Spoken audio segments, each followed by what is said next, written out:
കേരളത്തിൽ 20 സീറ്റുകളിലേക്ക് നടന്ന ലോക്സഭാ മത്സരത്തിൽ കേവലം ഒരു സീറ്റ് മാത്രമാണ് LDFിന് നേടാനായി സാധിച്ചത്. മറുഭാഗത്ത് BJP ആകട്ടെ തൃശ്ശൂരിൽ അക്കൗണ്ട് തുറക്കുകയും ചെയ്തു.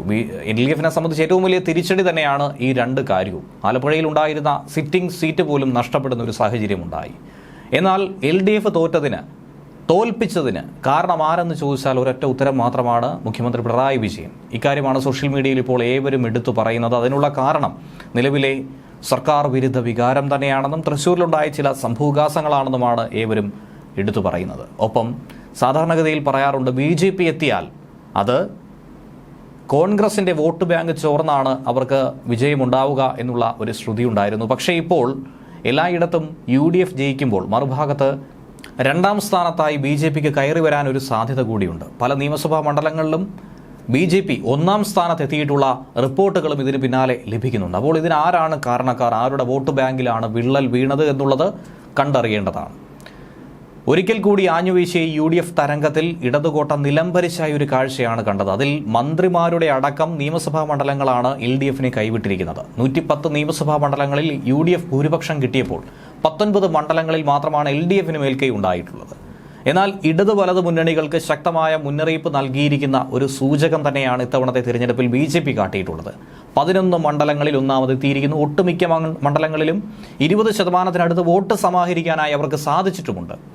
ആകെ മൊത്തത്തിലുള്ള ഒരു ശരാശരി വോട്ട് വിഹിതം 20% നിൽക്കുന്നതും അവർക്ക് ശുഭപ്രതീക്ഷയാണ് നൽകുന്നത്. മോദി ഫാക്ടർ കേരളത്തിൽ സ്വാധീനമുണ്ടാക്കിയെന്നാണ് BJPയും കരുതുന്നത്. LDF സിറ്റിംഗ് സീറ്റുകളിൽ തന്നെയാണ് ഈ 11 മണ്ഡലങ്ങളിലും അവർ മേൽക്കൈ നേടിയിരിക്കുന്നത്. അതിൽ മന്ത്രിമാരായിട്ടുള്ള K രാജന്റെ ഒല്ലൂരും ശിവൻകുട്ടിയുടെ നേമവും ബിന്ദുവിന്റെ ഇരിഞ്ഞാലക്കുടയും ഒക്കെ തന്നെ ഉൾപ്പെടുന്നു എന്നുള്ളതാണ് ഏറ്റവും വലിയ തിരിച്ചടി. അതിലൂടെ തന്നെ ഒരു മറുപടി ജനങ്ങൾ നൽകിയിട്ടുണ്ട് എന്നുള്ളത് വേണം മനസ്സിലാക്കാൻ. ഇനി ഒന്നാം സ്ഥാനം കിട്ടിയ മണ്ഡലങ്ങൾ പരിശോധിക്കുകയാണെങ്കിൽ നേമം, കഴക്കൂട്ടം, വട്ടിയൂർക്കാവ്, ആറ്റിങ്ങൽ, കാട്ടാക്കട എന്നീ തിരുവനന്തപുരം ജില്ലയിലെ മണ്ഡലങ്ങളും തൃശൂർ, ഒല്ലൂർ, നാട്ടിക, ഇരിങ്ങാലക്കുട, പുതുക്കാട്, മണലൂർ എന്നിവിടങ്ങളിലുമാണ് ഏറ്റവും അധികം വോട്ട് നേടി ഒന്നാമതായി എത്തിയിരിക്കുന്നത്. തിരുവനന്തപുരത്ത് 35% വോട്ടാണ് BJPക്ക് സമാഹരിക്കാൻ കഴിഞ്ഞിട്ടുള്ളത്. അത് മികച്ചൊരു നേട്ടമായി തന്നെയാണ് അവർ വിലയിരുത്തുന്നത്. ആറ്റിങ്ങലിലാകട്ടെ ഇഞ്ചോടിഞ്ച് പോരാട്ടം. ശരിക്കും പറഞ്ഞാൽ ഒരു ത്രികോണ മത്സരമുണ്ടായത് ആറ്റിങ്ങലിൽ തന്നെയായിരുന്നു. 31% വോട്ട് നേടാൻ കഴിഞ്ഞു. ആലപ്പുഴയിൽ 28% വോട്ട് നേടാനും അവർക്ക് കഴിഞ്ഞിട്ടുണ്ടെന്നാണ് വിലയിരുത്തുന്നത്. പാലക്കാടും പത്തനംതിട്ടയിലും 25% തന്നെ വോട്ട് നില അവർക്ക് മെച്ചപ്പെടുത്താനും കഴിഞ്ഞിട്ടുണ്ട്. അടുത്ത തിരഞ്ഞെടുപ്പിൽ എന്ത് സംഭവിക്കുമെന്നുള്ളതാണ് ഇതോടുകൂടി ഏവരും ഉറ്റുനോക്കുന്നത്. ഇനി BJPയോട് NDA മുന്നണിയോട് ഒത്തുനിൽക്കുന്ന BDJS മത്സരിച്ച കോട്ടയത്ത് 20% വോട്ട് ലഭിച്ചതും ആശ്വാസം തന്നെയാണ്. BJP ഒന്നാമതെത്തിയ ഈ 11 മണ്ഡലങ്ങളിലും LDFിനെ നിലംപരിശാക്കുന്ന ഒരു കാഴ്ച തന്നെയാണ് കണ്ടത്. ഇനി രണ്ടാം സ്ഥാനത്തെത്തിയ 8ഓളം മണ്ഡലങ്ങളുണ്ട്. അത് തിരുവനന്തപുരം, കോവളം, നെയ്യാറ്റിൻകര, ഹരിപ്പാട്, കായംകുളം, പാലക്കാട്, മഞ്ചേശ്വരം, കാസർഗോഡ് എന്നീ മേഖലകളിൽ തന്നെയാണ്, നിയമസഭാ മണ്ഡലങ്ങളിൽ തന്നെയാണ്.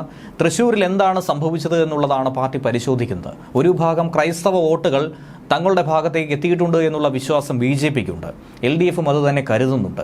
ന്യൂനപക്ഷ മേഖലയിൽ അടക്കം അവർക്ക് വോട്ട് നേടാൻ കഴിഞ്ഞത് സംസ്ഥാനത്ത് അടിത്തറ ശക്തമാക്കുമെന്ന വിലയിരുത്തലിലേക്കാണ് പാർട്ടി കടക്കുന്നത്. ഒപ്പം തന്നെ തൃശ്ശൂരിലുള്ള ഏറ്റവും പ്രധാനപ്പെട്ട ഒരു ഫാക്ടർ എന്ന് പറയുന്നത് മോദി ഇഫക്റ്റ് മാത്രമല്ല, മറുഭാഗത്ത് കരുവന്നൂർ വിഷയമുണ്ടായിരുന്നു.